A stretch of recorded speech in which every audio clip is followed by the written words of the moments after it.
Hello friend, সবাই কেমন আছেন? আশা করি সবাই ভালো আছেন, আমিও ভালো আছি। আজ যে রেসিপিটা দেখাচ্ছি না, এটা একদমই অন্য দিনের থেকে আলাদা। এই যে বাসার জন্য কাঁচা কলা এনেছিল, সে খোসাটা কিন্তু ফেলে দেই নাই।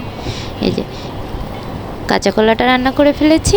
এই যে খোসাটা ভালো করে ধুয়ে কুচি করে কেটে নিয়েছি। কড়াইতে সামান্য জল দিয়েছি। জলটা যখন ফুটে এসেছে সে পর্যায়ে কাঁচা কলা খোসাটা দিয়ে দিয়েছি।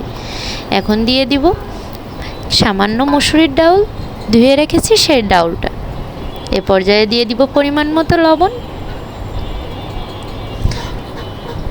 ঠিক এখন দিয়ে দিব পরিমাণ মতো হলুদ গুঁড়া, দিয়ে ভালো করে নেড়ে চেড়ে মিশিয়ে নিব। বন্ধুরা, এভাবে একদিন আপনারা আমি যে রেসিপিটি তৈরি করছি এটা একদিন করে খেয়ে দেখবেন, আর কখনো কাঁচা কলা খোসা না ফেলে দিতে ইচ্ছা করবে না। এই যে এ পর্যায়ে ঢেকে দিব, ঢাকনা উঁচু করে। ঠিক এই যে এখন যেরকম সিদ্ধ হয়ে এসেছে, এ পর্যায়ে আমি চুলা থেকে নামিয়ে নিব।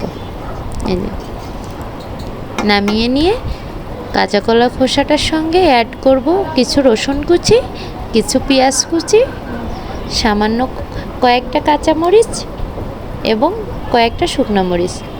ঝালটা যত বেশি হবে না, ভর্তাটা খেতে তত বেশি টেস্টি হবে।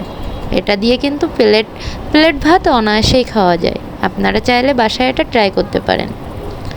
এই যে এখন কড়াইতে দিয়ে দিব তেল। আমি অবশ্য ব্লেন্ডার করে নিয়েছি, আপনারা চাইলে শিলপাটাতেও বেটে নিতে পারেন। এই যে এখন কাঁচা কলার পেস্টটা দিয়ে দিয়েছি, দিয়ে ভালো করে নেড়ে চেড়ে ভেজে নিব। এখানে আর লবণ হলুদ দেওয়ার কোনো প্রয়োজন নেই, কারণ আমি সিদ্ধ করার সময় পরিমাপ বুঝে দিয়ে দিয়েছিলাম, এজন্য আর দিব না। একটু ঝালটা বেশি দিবেন, খেতে অনেক বেশি মজা হবে, কিন্তু দুর্দান্ত হয় খেতে।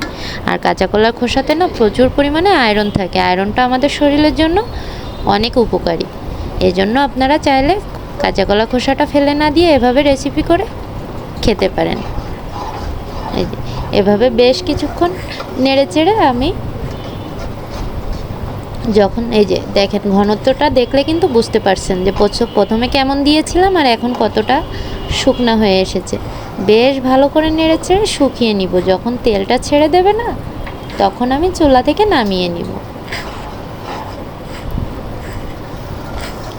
এই যে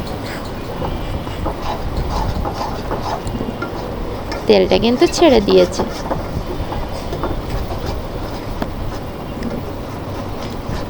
আর ঘনত্বটা দেখেন অনেকটা শুকিয়ে এসেছে। কিন্তু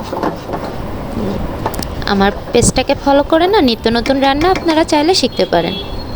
এজন্য আমার পেজটাকে ফলো করে লাইক কমেন্ট শেয়ার করে আমার পাশে থাকবেন। এই যে ফাইনাল লুক এটা কেমন হয়েছে বন্ধুরা, দেখতে যতটা লোভনীয় না, খেতেও দুর্দান্ত হয়েছে। Thank you.